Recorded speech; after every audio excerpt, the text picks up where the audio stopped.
The top seller market right now in the country is New Jersey. 47% fewer sellers than buyers in that market. The top buyers market is Miami. The Sun Belt soared to popularity during the pandemic. 6 of the top 10 buyers markets are also in Florida right now. Finance expert Mitch Roschelle is with us, principal of Madison Ventures.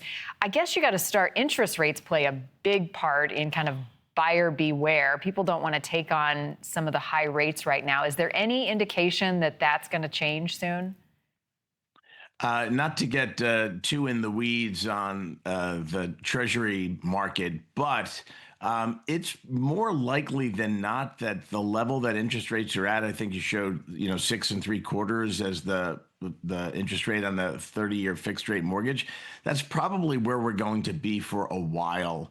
So if you're out there looking to buy a home in hopes that interest rates are going to go down, not to burst your bubble, but it's probably going to be where it is for quite some time. And laying all that out, it does seem like, the housing market, like most things, is cyclical. So if you are thinking about selling, should you perhaps wait until things sort of bounce back? What's interesting is that you said wait, because so many people that were interested in buying were waiting, either waiting, as I said before, for interest rates to come down, waiting for prices to come down. And now it's all shifted for sellers that were reluctant to sell because maybe they were trapped in a low interest rate mortgage and didn't want to, walk away from a 2.5% mortgage and replace it with a 6.75 mortgage.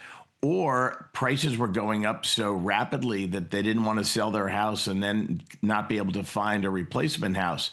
So actually, it's all sort of shifted, and the buyers are now in control. And all those buyers who were waiting, I think now's your time. Don't wait any longer. And that could be what the housing market needs to sort of get back to the level of annual sales of homes that we'd seen in the last several years. Yeah, a shot in the arm. I don't know if this is a factor, but we were reporting yesterday that a lot of consumers are cutting back on their spending. It was something like 50% given tariff uncertainty. Is that an indicator on how the housing market does as well? Buying a house or a condo, that's going to be your biggest expense. I think what's probably driving more of it is, and we got some inflation numbers this week, when you look at what's driving inflation and the annual rate of inflation that gets reported on a monthly basis, shelter costs, which is housing and rent, still are the biggest, nagging component. There's actually insurance. You mentioned that in there. That's a problem as well. But I just think that sort of the cost of shelter has been steadily going up and going up at a rate faster than inflation. So if it means that housing prices come down because there's more sellers than buyers, that could be the thing that sort of gets us out of this, inflation death spiral that has been, plaguing the nation for the last several years. We mentioned Newark as a seller's market, Miami as a buyer's market. What types of regional trends, Mitch, are you seeing, and what does that tell you about where things are and where they may be going?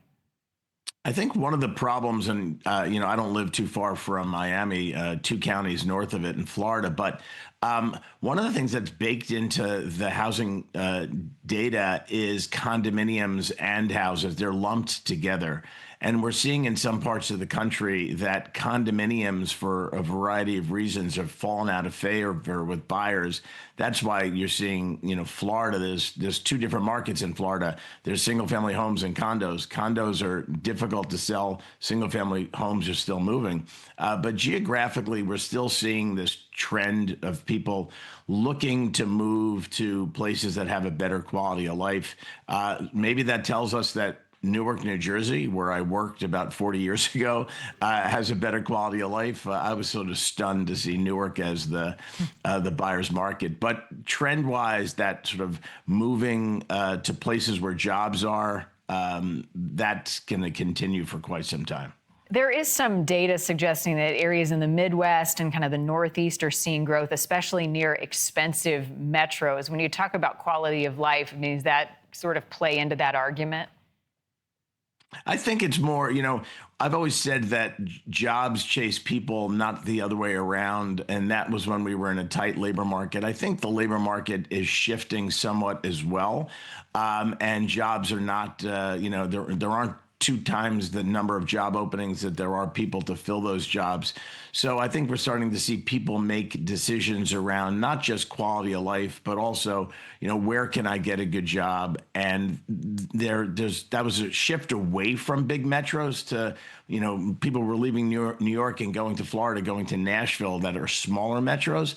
I think you're seeing people, because of the size of the job market in the New Yorks, the Bostons, the Chicago, people not gravitating to the cities, but gravitating to the suburbs around the cities. Yeah, true. All right, Mitch, thanks. Good to see you.